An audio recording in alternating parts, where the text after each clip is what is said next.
The who is more God. Like I'm very faith-based, faith-driven, because I feel like I've always been an entrepreneur at some point. Or start learning the difference between what you're really good at and what you're not so great at, or things that you might be really great at but you hate and don't like doing. Yeah. Welcome to the third episode of the Good Enough 2 podcast, where we like to meet with influential guests and positive leaders in the community. I'm the host, Herman Senior II. Today we have Melissa Hamilton, president and founder of Synergetic Solutions, who has helped several entrepreneurs and organizations build their company. I am one of those entrepreneurs who has benefited from working with Melissa, and I'm very happy to share her as a resource. Welcome, Melissa. Thank you, Herman. I appreciate you inviting me and having me here. Of course.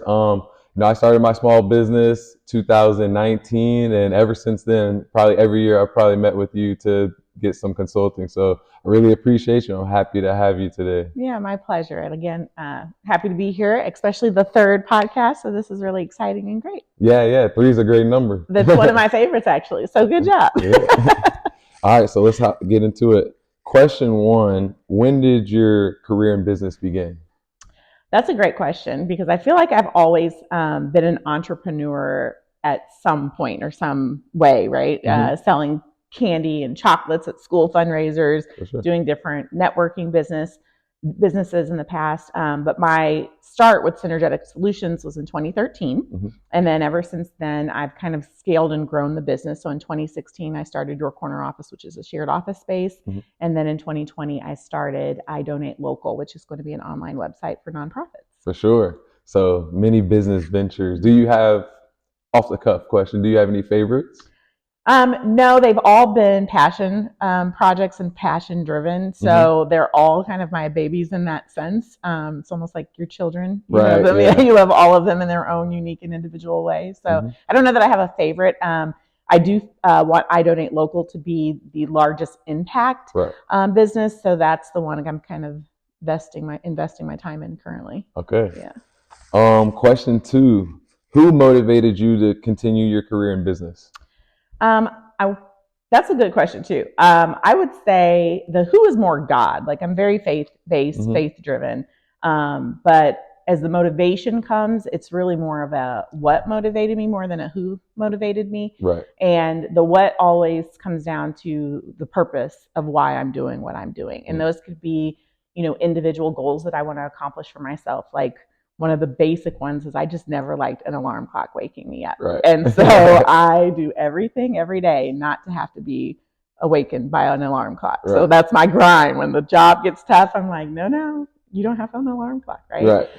So that's kind of my focus there. But the other parts of that is obviously making change in individuals' lives. Like I really like to be that conduit to be an advisory board or a sounding board for individuals and businesses, and help share what I've learned that someone has taught me and passing that on. So really making a difference in people's lives is a big one for me too. I agree that our values align in that, and why we choose, like you said, to wake up and do business every day, and to help one another get there. And you definitely helped me build my processes and find out how I wanted to systemize my work. So yeah, that's definitely makes sense to me. Yeah, definitely. You got to have a why. And then question 3, why do you enjoy having a career in business? And you kind of mentioned a little bit, but maybe expand on it. Yeah, it goes back to kind of the same 2 things I mentioned before, not having an alarm clock, being able to make a difference in people's lives.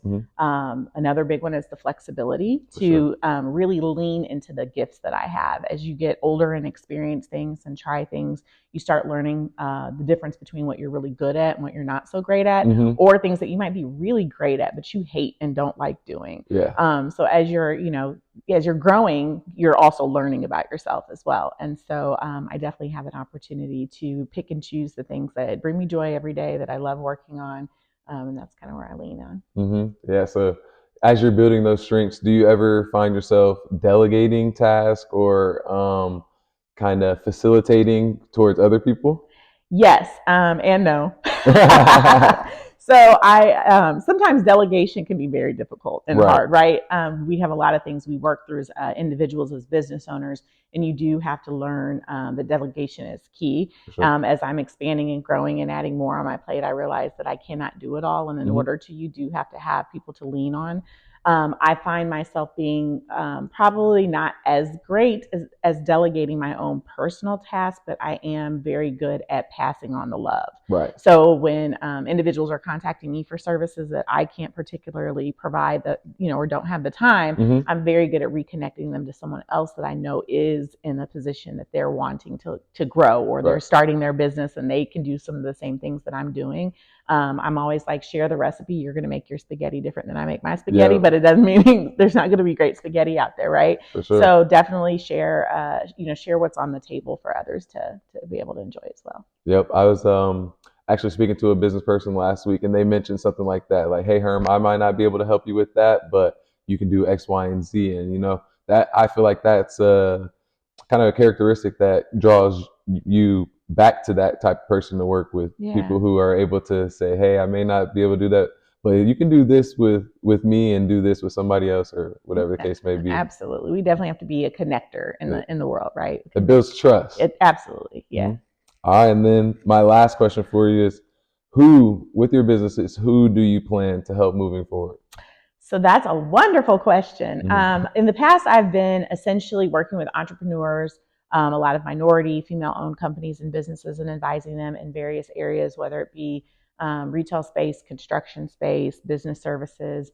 So I really enjoy, mentoring and sharing my knowledge to those that are willing to act on it. Like, that's the big part. You could tell people things and they don't go anywhere. They don't do it. But those that are really, really eager to take action are ones that I love to feed into. And like I said, share the things that I've learned, my best practices, things that I wish I had done over, all of that. Going forward with I Donate Local, which is my idolo, I Donate Local, I'm going to start pivoting and supporting and helping nonprofits as well.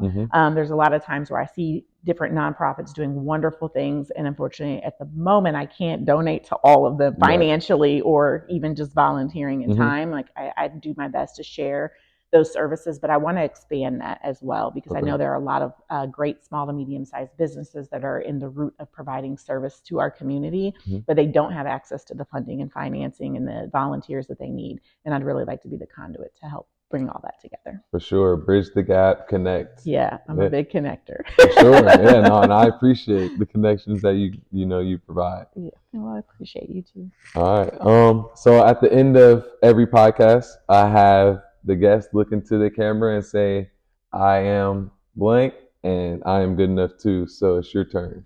I am Melissa Hamilton and I am good enough too. Thanks for being on. Absolutely. Thanks for having me.